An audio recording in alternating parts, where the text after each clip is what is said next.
تمہاری ماں نے مجھ سے بھاری رقم وصول کی ہے اور تمہیں کیا لگتا ہے کہ میں نے بنا سوچے سمجھے تمہیں خریدا ہے؟ ملک اسود خان ہوں میں، اس شہر کا سب سے بڑا بزنس مین۔ آج تک کبھی گھاٹے کا سودا نہیں کیا اور مجھے لڑکیوں کی کمی نہیں تھی۔ ایک سے بڑھ کر ایک خوبصورت لڑکی میری سیج سجانے کے لیے تیار تھی، مگر تمہاری ماں کو پیسوں کی ضرورت تھی، جس کے بدلے میں وہ تمہیں میرے پاس بیچ گئی۔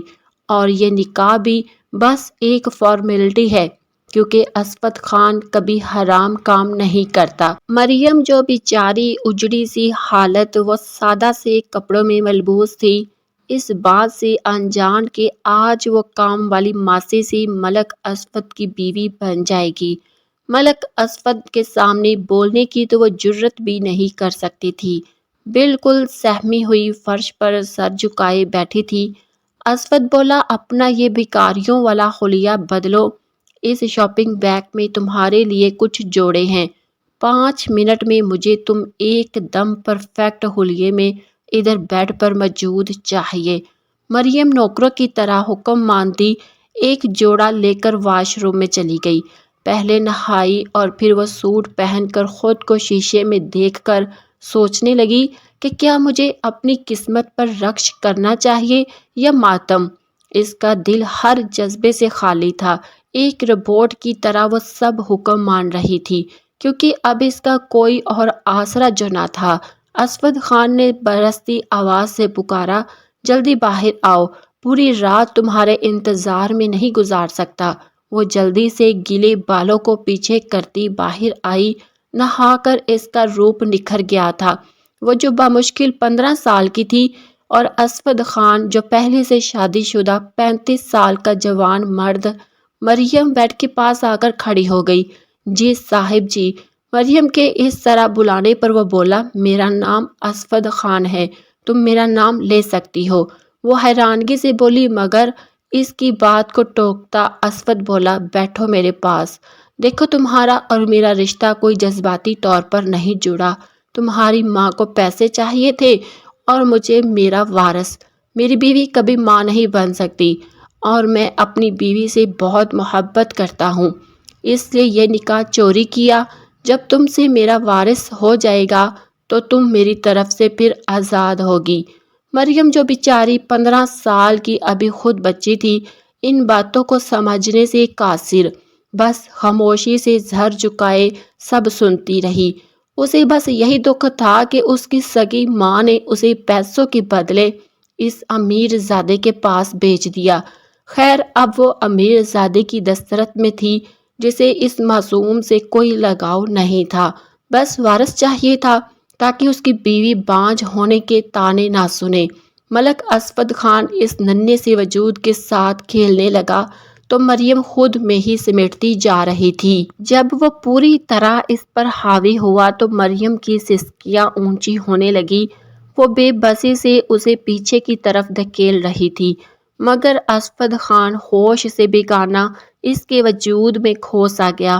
غلام رسول جنہیں فالج کا اٹیک ہوا تو سکینہ شوہر کے لیے ہسپتال پہنچی تھی۔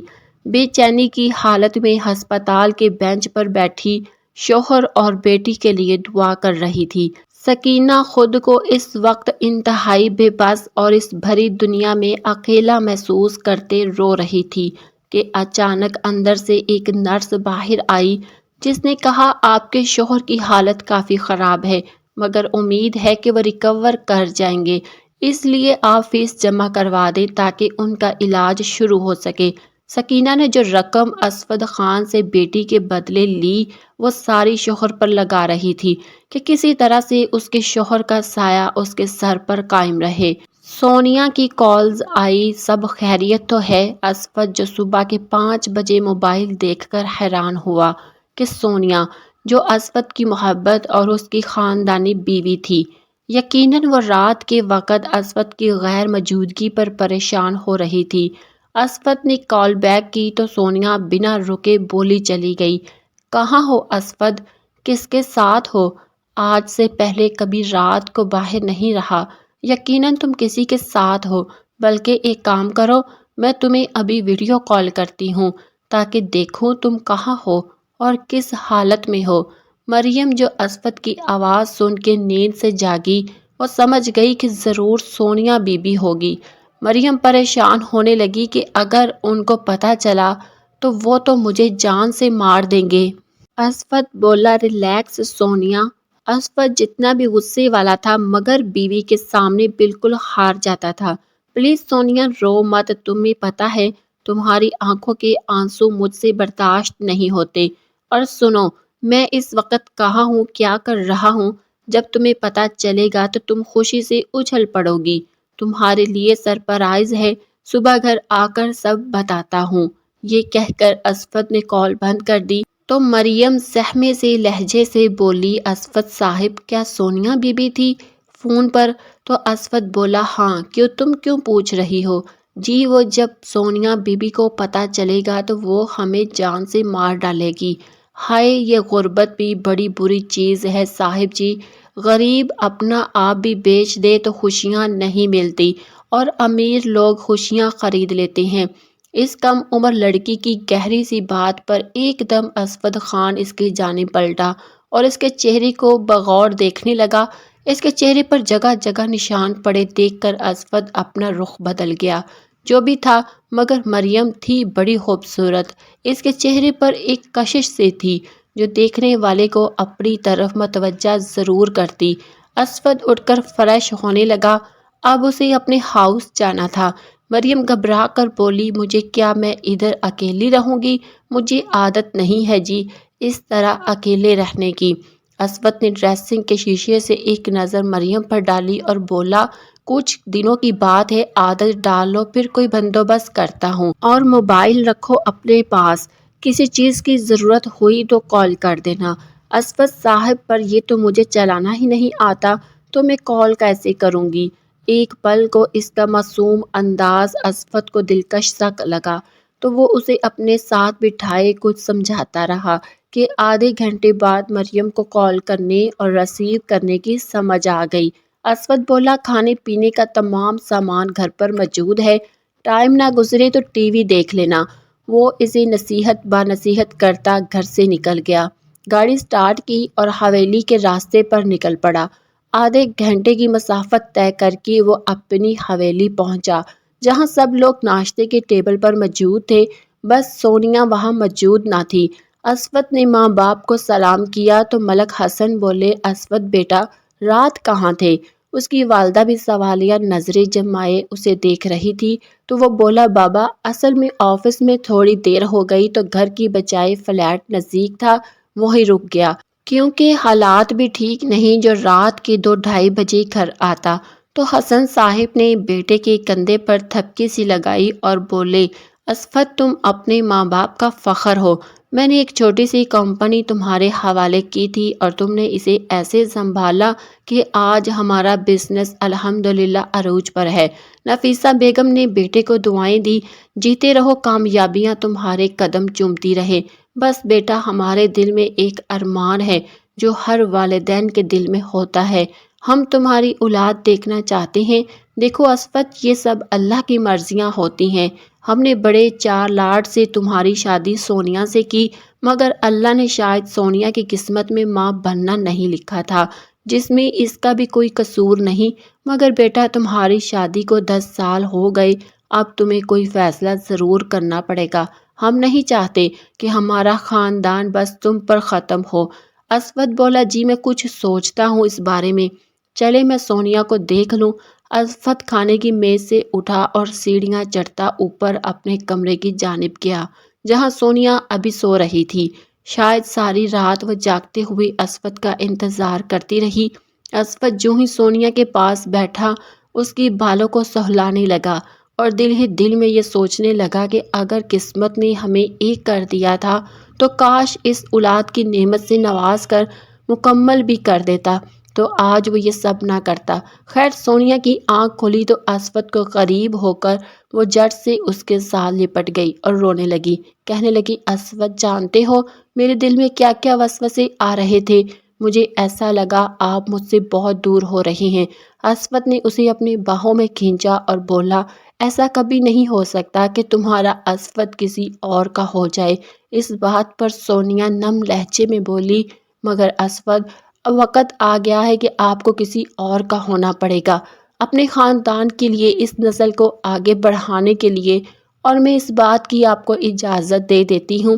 اسود سیدھا ہو کر بیٹھا اور بولا، میں نے ایک پلان بنایا ہے جس کے تحت ہم گھر والوں کو بتائیں گے کہ تم پریگننٹ ہو۔ سونیا ایک دم سے جھکتے ہوئے اٹھ کر بیٹھی اور بولی، اسود، مگر یہ جھوٹ کب تک چھپے گا؟ اور پھر ایک نہ ایک دن بچہ کہاں سے لائیں گے؟ تو اسود اسے بتایا کہ جو سکینہ ہمارے گھر کام کرتی تھی اور جو اس کی بیٹی مریم آتی تھی۔ سونیا بولی، ان باتوں میں ان کا ذکر کیوں؟ اسود بولا، دیکھو، پہلے میری بات مکمل سنو اطمینان سے۔ میں کسی کو تمہارے برابر نہیں لا سکتا، یہی وجہ ہے کہ میں نے یہ قدم اٹھایا۔ سونیا بولی، پلیز اسود، ساری بات ایک ہی دفعہ کھل کر بتاؤ، میرا دل بیٹھا جا رہا ہے۔ اسود بولا، سکینہ کا شوہر بیمار تھا، اسے اس کے علاج کے لیے پیسے چاہیے تھے۔ وہ میرے پاس آئی اور بولی، صاحب جی، آپ میری بیٹی سے نکاح کر لو، یہ آپ کے خاندان کا وارث پیدا کرے گی۔ بے شک بعد میں میری بیٹی کو طلاق دے دینا، اور بدلے میں مجھے آپ سے پیسے چاہیے تاکہ میں اپنے شوہر کی زندگی کو بچا سکوں۔ پہلے تو میں فوراً بنا سوچے ہی سکینہ کو جواب دے چکا تھا، مگر پھر اس نے کہا کہ دیکھو صاحب جی، اس طرح آپ کا اور سونیا بی بی جی کا رشتہ بھی بچ جائے گا، اور آپ کا یہ راز بھی کوئی نہیں جان پائے گا۔ بچہ بھی آپ کے خاندان اور آپ کی نسل، آپ کا خون ہوگا۔ بچے کے بعد آپ مریم کو طلاق دے دیجیے گا، اور پھر آپ اپنی زندگی میں خوش اور ہم اپنی زندگی میں۔ سوچنے سمجھنے یا تم سے بات کرنے کا اس نے موقع ہی نہیں دیا، اور میں نے تمہاری خاطر حامی بھر دی اور مریم سے نکاح کر لیا۔ سونیا، جسے اپنے جسم سے روح نکلتی محسوس ہوئی اور چہرے پر مسکراہٹ سجائے اسود کو دیکھنے لگی، مگر آنسو جو سونیا کی آنکھوں میں تھمنے کا نام نہیں لے رہے تھے۔ اسود نے سونیا کو مزید قریب کیا، اس کا سر اپنی گود میں رکھ لیا، سہلانے لگا اور بولا، سونیا، آزمائش ہے یہ، جو اللہ نے چاہا تو جلد ختم ہو جائیں گی۔ سونیا بولی، اسود، مگر میں یہ کیسے اس جھوٹ کو چھپاؤں گی؟ تو اسود بولا، ابھی تو تم تھوڑی دیر ادھر رہو، پھر تمہیں فلیٹ میں اپنے ساتھ لے جاؤں گا، اور ڈیلیوری کے وقت یہی سب کو اطلاع کریں گے۔ اسود نے اپنا سارا پلان سونیا کو بتا دیا، مگر کون جانتا تھا کہ قسمت ان کے ساتھ کیا کرنے جا رہی ہے۔ رات کے کھانے پر وہ سب لوگ ڈائننگ ٹیبل پر موجود تھے۔ اسود بولا، اماں سائیں، سونیا کے علاج کے لیے مجھے ایک ڈاکٹر کا پتہ چلا ہے، اور سب کا کہنا ہے کہ وہ بہت قابل ڈاکٹر ہے، بانجھ پن کا علاج کرتی ہے۔ آج تک کبھی کوئی مریض ایسا نہیں جسے اللہ نے اولاد نہ دی ہو۔ اگر آپ اجازت دیں تو کیا میں ایک بار وہاں سے علاج کروا کے دیکھ لوں؟ نفیسہ بیگم اور حسن ملک کو پر امید کر دیا گیا۔ وہ بولی، بیٹا، ہم بھی تو یہی چاہتے ہیں، اور آج تک جس بھی ڈاکٹر پیر فقیر کا پتہ چلا ہم نے اسی سے علاج کروایا۔ خیر چلو، اللہ اس بار کوئی امید دلا دے۔ اسود بولا، اماں سائی، روز میرے لیے مشکل ہوگی آنا جانا، اس لیے میں سونیا کو اپنے ساتھ فلیٹ میں لے جاؤں گا۔ گھر آنا، آفس جانا، اور پھر سونیا کو ایک ہفتہ روز ڈاکٹر کے پاس لے کر جانا میرے لیے مشکل ہوگا، تو اس لیے اگر وہ ادھر پاس ہوگی تو میرے لیے مشکل نہیں ہوگی، اور آپ سے تو میں ملنے آتا رہوں گا۔ سونیا کا علاج تو اصل میں بہانہ تھا۔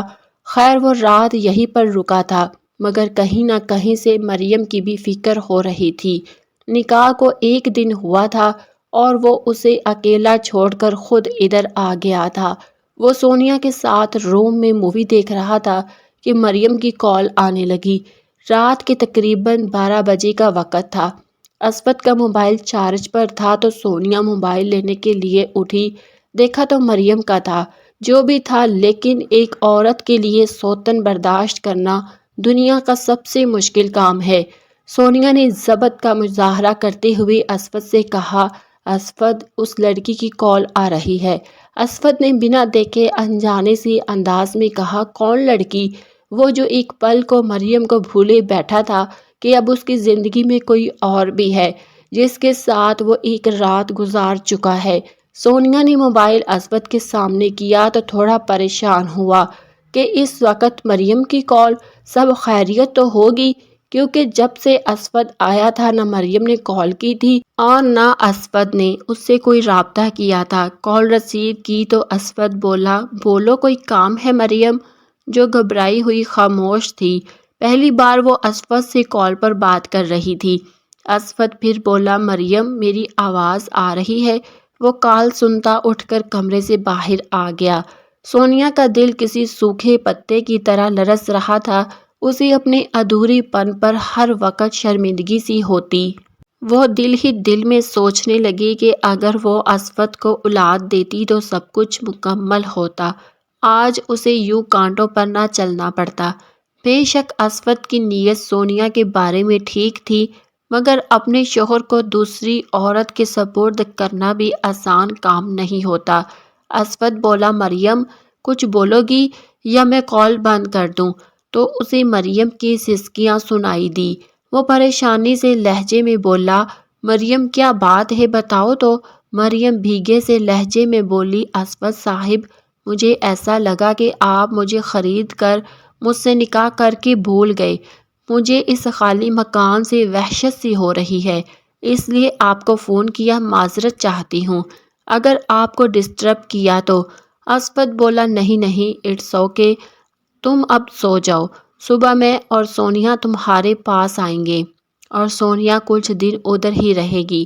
مریم ایک دم چونک کر بولی، مگر سونیا بی بی تو مجھے مار ہی ڈالے گی۔ اسفد مسکرا کر بولا، سونیا سب جانتی ہے اور میں نے تم سے کوئی محبت کی شادی نہیں کی جو سونیا کو اعتراض ہوگا۔ ہمارا نکاح ایک کانٹریکٹ ہے، تم سے وارث پیدا ہوگا جسے سونیا کی گود میں ڈال کر تمہیں چلتا کروں گا، اس سے زیادہ اپنے دل میں کوئی جذبات پیدا مت کرنا۔ اسفد نے روکھے سے لہجے سے بات کی اور کہا، اللہ حافظ، اب سو جاؤ۔ سونیا جو ساری باتیں سن چکی تھی اور دل میں مطمئن سی ہو گئی کہ اسفد صرف اسی کا ہے، وہ تو اس کا ادھورا پن دنیا کی نظروں میں ختم کرنا چاہتا ہے۔ اسفد کال بند کر کے کمرے میں آیا تو سونیا بے ساختہ اسفد کے ساتھ لگ گئی اور روتے ہوئے کہنے لگی، اسفد آپ نے مجھے کسی چیز کی کبھی کمی نہیں ہونے دی، مگر میں اتنی بدقسمت ہوں کہ آپ کو ان 10 سالوں میں اولاد کی خوشی نہ دے سکی۔ اسفد نے اپنے دونوں ہاتھوں میں سونیا کا چہرہ لیتے ہوئے پیار سے اس کا ماتھا چوما اور بولا، اس سب میں تمہارا کیا قصور ہے سونیا؟ خیر چھوڑو، انشاءاللہ بہت جلد تمہاری گود میں بچہ ہوگا۔ وہ سونیا کی باہوں میں سکون کی نیند سو رہا تھا، جبکہ دوسری طرف وہ 15 سال کی مریم جو ابھی بچپن سے پوری طرح جوان بھی نہ ہوئی کہ اسے یہ سب جھیلنا پڑا۔ نہ ماں سے کوئی رابطہ تھا اس کا۔ وہ بستر پر لیٹی یہ سوچنے لگی کہ یہ امیر لوگ خود کو سمجھتے کیا ہے؟ کیا میں انسان نہیں ہوں؟ میرا دل، میرے جذبات کچھ نہیں؟ مریم کی آنکھوں سے آنسو بہتے ہوئے تکیے میں جذب ہو رہے تھے کہ جانے کب اس کی آنکھ لگ گئی۔ صبح بھی اس کی آنکھ جلدی کھل گئی اور وہ کافی دیر جاگتی رہی، فجر کی اذان کا انتظار کرتی رہی تھی۔ اذان ہوئی تو وہ نماز پڑھنے لگی، پھر دعا مانگتے ہوئے اپنے رب سے کہنے لگی، اے میرے اللہ، میں جانتی ہوں میری ماں مجبور تھی، میرے باپ کی زندگی بچانے کے لیے مجھے یہ قربانی دینی ہوگی۔ وہ ساتھ ہی باپ کے لیے بھی دعائیں مانگ رہی تھی۔ ناظرین، اگر آپ کو یہ کہانی اچھی لگ رہی ہے تو اسے لائک ضرور کریں، چینل کو بھی ضرور سبسکرائب کریں اور اس ویڈیو کو دوسروں کے ساتھ بھی ضرور شیئر کریں۔ صبح کا سورج طلوع ہوا تو سونیا اپنا بیگ پیک کر رہی تھی، کیونکہ اس نے بھی اب مریم کے ساتھ اسی فلیٹ میں رہنا تھا۔ اصل امتحان تو اب شروع ہونا تھا، ملک اسفد کا، مریم کا اور سب سے بڑھ کر سونیا کا۔ اسود اور سونیا ناشتے کے ٹیبل پر آئے جہاں ان کے والد ملک حسن اور نفیسہ بیگم دونوں موجود تھے۔ ناشتہ ساتھ میں کیا۔ اسود کی ایک بہن تھی جو اس سے بڑی تھی اور شادی شدہ تھی۔ اسود بولا، ماں جی آپ ایسا کریں رمشا کو کچھ دن گھر بلا لیں، آپ لوگ بھی اکیلے ہیں، بچوں کے ساتھ دل لگا رہے گا، اور دعا کریں کہ اس بار اللہ ہمیں مایوس نہ کرے۔ نفیسہ بیگم اداس سے چہرے کے ساتھ آنکھوں میں آنسو لے آئی اور سونیا کو پیار کیا۔ وہ بولی، اسود تم میرے ایک بیٹے ہو جس سے ہماری نسل بڑھے گی، میری اور تمہارے بابا کی دعائیں ضرور رنگ لائیں گی، اللہ پاک تم دونوں کو مایوس نہ کرے، خیال سے رہنا اور گھر چکر لگاتے رہنا۔ سونیا ساس سسر سے پیار لیتے ہوئے اسود کے ساتھ باہر کے دروازے کی جانب بڑھی۔ وہ دونوں گاڑی میں بیٹھے جا رہے تھے۔ سونیا سارے راستے خاموش اور سوچوں میں گھومتی۔ اسود نے ایک بار بات بھی کی تو وہ بس ہوں ہاں میں جواب دے رہی تھی۔ ظاہر ہے کل تک کی ملازمہ آج اس کے برابر کے مرتبے پر تھی۔ وہ اس کا سامنا کیسے کرے گی اور کیسے اسے اسود کے قریب برداشت کرے گی؟ کافی سفر طے کرنے کے بعد دونوں فلیٹ پر پہنچے۔ گاڑی کا ہارن سنا تو مریم مین ڈور اوپن کرنے گئی اور دل ہی دل میں ڈر بھی رہی تھی۔ بلیو کلر کا سوٹ پہنے وہ بالکل سادہ، چہرے میں بھی بہت پیاری اور نازک سی گڑیا لگ رہی تھی۔ اسود کے پاس تو وہ اس کی بیٹی لگتی تھی۔ ڈور اوپن کیا تو سونیا سامنے تھی۔ مریم نے کہا، سلام بی بی جی، مگر وہ بنا جواب دیے ہی بولی، ہٹو پیچھے۔ مریم نے ایک نظر باہر دوڑائی، شاید وہ اسود کو دیکھ رہی تھی۔ اسود ابھی باہر پارکنگ میں گاڑی لگا رہا تھا۔ مریم سونیا کے پاس آ کر بولی، بی بی جی اسود صاحب نہیں آئے کیا؟ اس نے ڈرتے ڈرتے پوچھا تو سونیا نے ایک نظر اس مریم پر ڈالی جس کے وجود پر کافی مہنگا اور برانڈڈ جوڑا دیکھا، حیران ہو گئی۔ وہ کہیں سے بھی مریم لگ ہی نہیں رہی تھی جو ان کی ملازمہ ہوتی تھی۔ اس سے پہلے کہ سونیا کوئی جواب دیتی، ملک اسود مین ڈور سے گھر میں انٹر ہوا تو مریم نے چھپی سی نظر اس پر ڈالی اور ہچکچاتے ہوئے بولی، آپ دونوں بیٹھے، میں چائے لاتی ہوں۔ جس پر سونیا بولی، او ہیلو میڈم، ہم اس گھر میں کوئی مہمان نہیں ہیں بلکہ یہ میرا گھر ہے، اور یوں تابعداری کا مظاہرہ کر کے تم اپنی جگہ بنانے کی کوشش مت کرنا۔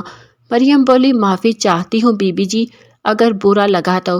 اسود جس نے سونیا سے کہا، ریلیکس رہو اور میں نہیں چاہتا کہ اس تھوڑے سے عرصے میں کسی بھی قسم کی کوئی پریشانی ہو۔ مریم جو پاس کھڑی اسود کی جانب دیکھ رہی تھی اور یہ سوچ رہی تھی کہ کیا سونیا بی بی کا مجھے ڈانٹنا اسود کو برا لگا ہے۔ اسود نے ایک نظر مریم پر ڈالی جو معصوم سی اسے دیکھ رہی تھی۔ ابھی تک اس کی گردن پر وہ نشان موجود تھا جو اسود یار نے اپنی شدتیں اتارتے ہوئے اس کی گردن پر ڈالا تھا۔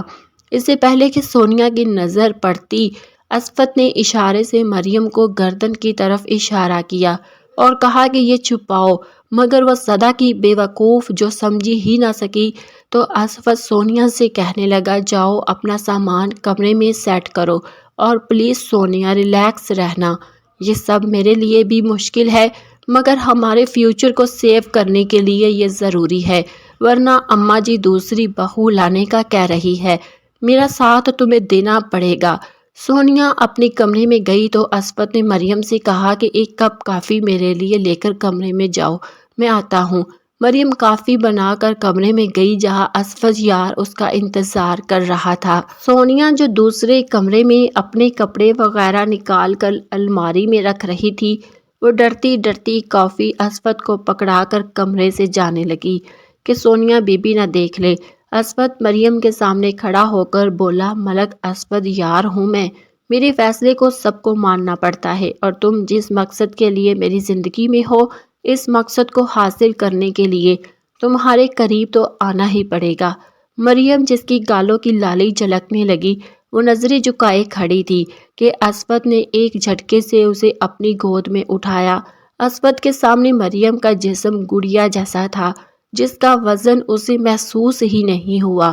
وہ اسی بیڈ پر لٹاتا اس پر جھکا تو وہ بولی، آپ کی کافی ٹھنڈی ہو رہی ہے، اسود بولا ابھی کچھ کرنے کا وقت نہیں ہے، اس لیے رات کو بہت اچھے سے تیار ہونا میرے لیے۔ یہ کہہ کر وہ اس کے لبوں کو چھوتا ہوا اس کے اوپر سے اٹھا، اپنی مونچھوں کو سیٹ کر رہا تھا کہ مریم بولی آپ مجھے اس وقت اشارے سے کیا کہہ رہے تھے؟ تو اسود نے پیچھے سے پکڑا اور لے جا کے ڈریسنگ ٹیبل کے سامنے کھڑا کر دیا اور بولا یہ دیکھو تمہاری گردن کا نشان۔ اسے کہہ رہا تھا کہ دوپٹے میں چھپاؤ اور سنو، سونیا کچھ کہے بھی تو تم آگے سے کوئی جواب نہیں دینا۔ مریم نے تابعداری میں سر ہلایا تو وہ کافی کا کپ پکڑے باہر نکلا اور کافی پیتے پیتے وہ سونیا سے کہنے لگا کہ میں آفس کے لیے نکل رہا ہوں، گاڑی باہر موجود ہے، اگر کہیں آنا جانا ہو تو۔ سونیا نے مسکراتے ہوئے اسود کو اللہ حافظ کہا۔ سونیا جو دور سے یہ سب حسرت سے دیکھ رہی تھی، اسود آفس کے لیے نکلا تو سونیا نے مریم کو کہا کہ جاؤ ایک کپ کافی لاؤ، جو مریم جو اب سونیا کے کام والی نہیں بلکہ اس کی سوتن تھی، مگر وہ بنا کوئی جواب دیے کچن میں گئی اور کافی کا کپ بنا کر باہر سونیا کو دینے گئی۔ سونیا نے اشارے سے کہا کہ ٹیبل پر رکھ دو اور خود ہی سونیا بغور مریم کو دیکھ رہی تھی۔ مریم جیسے ہی کپ رکھنے کے لیے جھکی تو دوپٹہ اس کی گردن سے سرک گیا۔ اس کی گردن پر اسود کی شدت بھری مہر دیکھ کر سونیا تڑپ سی گئی اور پھر سونیا بولی تم 2 ٹکے کی ملازمہ ہو، اس سے بڑھ کر تمہاری کوئی اوقات نہیں، سمجھی؟ اور ضرورت سے زیادہ اسود کے قریب مت آنا، اس کی بیوی سونیا زندہ ہے، اس کا خیال رکھنے کو۔ سونیا زہر آلود لہجے میں مریم کو دھکا دے چکی تھی کہ وہ سامنے ٹیبل سے ٹکرائی اور اس کے ماتھے سے خون نکلنے لگا۔ وہ بیچاری کا کرا کے رہ گئی کہ آخر اس کا جرم کیا ہے جس کی اسے سزا مل رہی۔ سونیا ایک پل کو گھبرا گئی کہ اسود کو کیا کہے گی، پھر فوراً چالاکی سے اس کو ڈراتے ہوئے بولی اگر اس بات کی بھنک اسود کو لگی تو اس سے بھی برا حال کروں گی تمہارا۔ مریم ماتھے پر دوپٹہ رکھتے ہوئے کمرے میں گئی اور شیشے کے سامنے اپنا خون آلود چہرہ دیکھ کر وہ معصوم سی بچوں کی طرح رونے لگی۔ ادھر سونیا جو فون پر مصروف تھی اپنی کسی دوست کے ساتھ کہہ رہی تھی دیکھو لشبا، میں اس بانجھ پن سے تنگ آ گئی ہوں، اگر کسی ڈاکٹر کا پتہ ہے تو بتاؤ، پیسوں کی پرواہ مت کرنا مگر مجھے علاج چاہیے۔ الشبا نے اسے حوصلہ دیتے ہوئے کہا کہ میری ایک دوست UK سے ڈاکٹر بن کے آئی ہے اور اب تک اس کے ریویوز بہت اچھے ہیں، تم ایک کام کرو ابھی یہاں آ جاؤ میری طرف، ہم دونوں ساتھ میں چلتے ہیں۔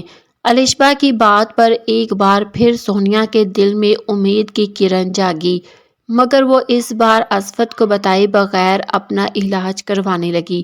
سونیا جو تیار ہو کر نکلی اور جاتے ہوئے بڑا اترا کر مریم کو بولی کہ میں ادھر دوست کی طرف جا رہی ہوں، تم مین ڈور لاک کر لینا۔ مریم جس کے ماتھے سے خون بہہ رہا تھا، سونیا کو ذرا احساس نہ ہوا اور وہ چلی گئی۔ آج مریم اپنے ماں باپ کو یاد کر کے بہت روئی، خود سے وہ اپنی پٹی نہ کر سکی، بس اپنے دوپٹے کو وہ ماتھے پر لپیٹ کر لیٹی تھی کہ وہ اچانک سو گئی۔ وقت کا اسے احساس تک نہ ہوا کہ شام کے 4 بج گئے ہیں اور سونیا ابھی تک واپس نہیں آئی تھی۔ باہر بیل بجی تو وہ ہڑبڑا کر اٹھی، شام کے 4 بج رہے تھے۔ وہ حیران سی ہوئی اور سوچا کہ سونیا ہوگی۔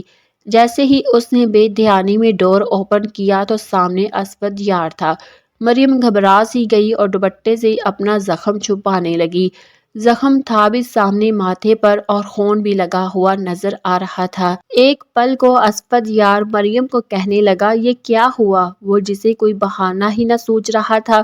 وہ اسود جی وہ بتاؤ گی کیا، کہیں سونیا نے تو نہیں تمہیں؟ آدھی بات ابھی اسود کے منہ میں تھی کہ وہ مریم جو اسود کے سینے تک مشکل سے آتی تھی، زور سے اس کے ساتھ لگ گئی اور بولی آپ سونیا بی بی سے مت پوچھئے گا ورنہ وہ مجھے اور مارے گی۔ اسود کا دل اس بار زور سے دھڑکا تھا، وہ جیسا بھی تھا مگر ظلم کرنے کا خواہاں نہیں تھا۔ وہ مریم کو دونوں کندھوں سے پکڑتا اپنے سامنے کرتا ہوا بولا کیا مطلب، سونیا نے کوئی جھگڑا ہوا تھا؟ تو وہ معصوم سی بولی جب بی بی جی کو کافی دینے گئی تو میری گردن سے دوپٹہ سرک گیا اور اس نشان پر اس کی نظر پڑ گئی جس پر وہ غصے سے لال ہوئی اور مجھے زور سے دھکا دیا۔ میرا سر ٹیبل کے کونے سے ٹکرایا۔ اسفد اونچی آواز میں سونیا کو پکارنے لگا۔ تو مریم نے بتایا کہ بی بی جی گھر پر نہیں ہے۔ کیا مطلب گھر پر نہیں؟ تو کہاں ہے؟ شاید وہ کسی الشبہ دوست کا ذکر کر رہی تھی، انہی کی طرف گئی ہے۔ اسفد بولا، اچھا چلو چھوڑو، تم ادھر آؤ۔ وہ فرسٹ ایئر باکس لے کر صوفے پر بیٹھا جہاں مریم اس کے سامنے بیٹھی تھی۔